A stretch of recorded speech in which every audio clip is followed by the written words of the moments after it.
The Church of Rome hath got a monopoly of all knowledge, fidelity, tender-heartedness, which you will wonder at, discretion, and all good qualities and infallibility into the bargain. This is the excellency of the Romish faith, that it is calculated for any meridian. Are any of their doctrines seemingly favored by the Fathers? Why then you shall have large harangues concerning the authority of the Fathers and their adherence to them. Are there any of their points wherein the Fathers are either silent or opponent? Why, they are furnished with another strain, that the Fathers were but private doctors, and had their failings. The chief of the Fathers had their falls, saith Bellarmine. In the blocks of the ancients, which the Church reads as authentic, sometimes are found wicked and heretical passages, saith Sixtus Sinensis.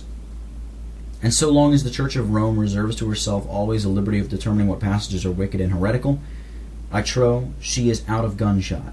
I do not value Origen's judgment, saith Perarius, and that you may see the Papists do infinire cum ratione, I pray you take notice that what they want in conscience and honest dealing they make up in wit, and therefore have devised several ingenious shifts whereby they can elude the most pregnant testimonies of the Fathers levied against them. Sometimes they answer what the Father speaks anganiskos, in opposition to the present adversary they were disputing with, not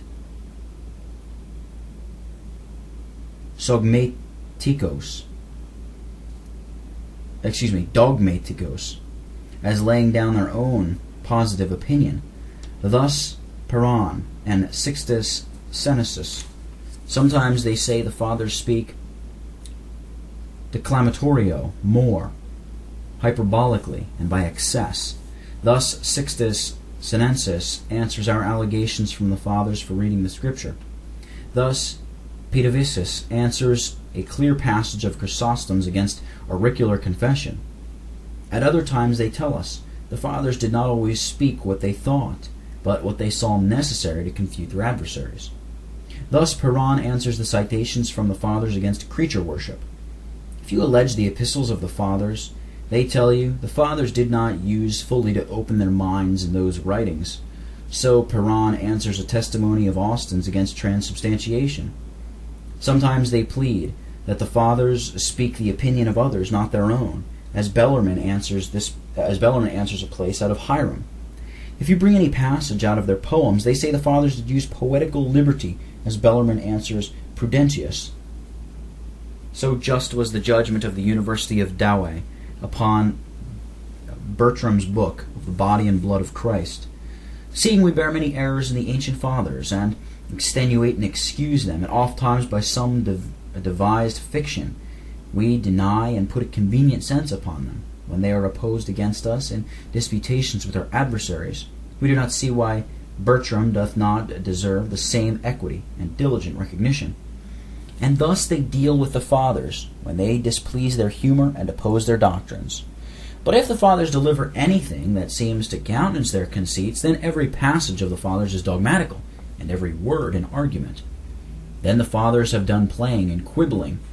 Then they have opened their minds fully, and given us their most serious and last thoughts. Section 8. And lest you should think it was only the opinion of several Fathers which they despised, I shall acquaint you with their practice in case of consent of the Fathers, or the major part of them. That the angels were corporeal was the opinion of most of the Fathers, saith Perennius. For this opinion Sixtus Sinensis reckons up Origen, Lactant, Athenus, Methodius, Hilarius, Damascenus, Caesanius, and the Second Council of Nicaea, to whom Malden adds as Upsaefsa, Clemens, Alex, Theodoret, Tertullian, Ambrose, Augustine, etc. Such a constellation one shall seldom find in any controverted opinion. Yet hear what Sinensis saith. I think the contrary opinion is the truest. If a Protestant had said as much what tumults and tragedies would it have raised in the Roman court? How would all the world have rung with it? So again, that I may further lay open this Romish imposture, I shall represent to the reader's consideration that controversy concerning the Immaculate Conception of the Blessed Virgin. What is the common and current doctrine of the Church of Rome at this day is sufficiently known from the decree of the Council of Trent concerning original sin, in which decree they expressly tell us they would not have her included, and from the severe constitutions of Sixtus IV, and Paul V, and Gregory XV, popes against those that should presume to teach this doctrine, that the Blessed Virgin was conceived in sin, and from the practice of diverse popish universities, who have not only received the doctrine of the Immaculate Conception of the Virgin, but bind their members by solemn oath to own it. And from the writings of multitudes of the most eminent popish writers, who positively assert it, as Del Rio, Henriquez, Azorius, Suarez, Vasquez, Salmeron, Acosta, Abelensis, Canis, Navarus, and a world of others. Now let us see whether in this point they made the consent of fathers their rule, or, which is equivalent, what was the judgment of the ancient fathers therein, which I shall give you from the mouths of the papists themselves, than which they cannot desire a fairer trial. Hear Canis. All the ancients that make mention of this matter have with one mouth asserted that the Blessed Virgin was conceived in sin, as Ambrose, Augustine, Chrysostom, etc. None of them contradicted that assertion. And then he adds his Hyponesis and the Romish opinion, that the argument from authority is weak, and the contrary doctrine is probably and piously defended in the Church of Rome. And he confesseth he knew no other way to confute this argument of Erasmus against the authority of the fathers, than by saying the opinion was not de fide, or no matter of faith, a remedy as bad as the disease. First, because the opinion is most absurd that a doctrine is not de fide till the Pope or Council have determined it. From whence would follow, amongst many other gross absurdities, number 1, that it was not de fide while Christ lived, that Jesus was the Messiah, no council having determined it. Number 2, that most of the articles of the Christian religion were not de fide before the Council of Nicaea. Number 3, that God revealing a truth in His Holy Scriptures cannot oblige our faith as much as a council revealing it in their decrees. But I need say no more of this, because it is rejected by diverse of their own most learned authors.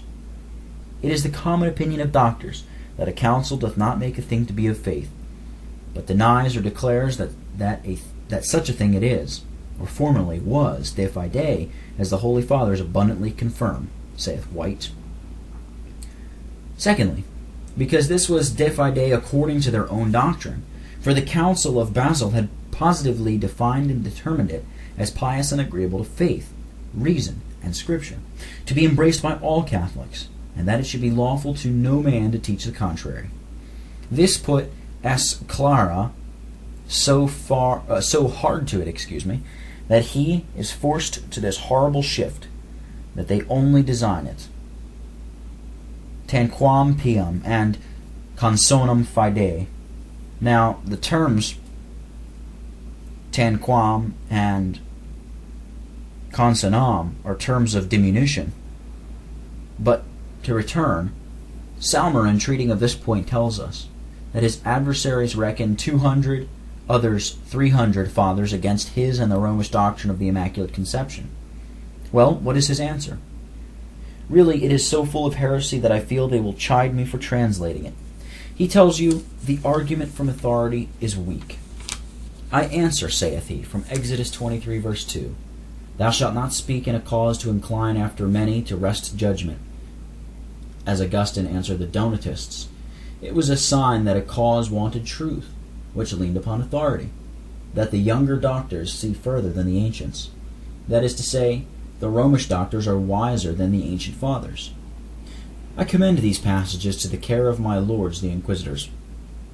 The next time the purging humor takes them, they richly deserve a room in the Judex Ex purgatorius. And yet these are the only adorers of the ancient fathers, that tell you, we do not receive part of the doctrine of the fathers, and reject part. But we embrace it all, saith Duranius. We hold the whole volume, saith Campion. These are they that hold the fathers to be uncorrupted judges of controversies, whom God would not suffer to fall into error, and lead others into it, saith Costarus.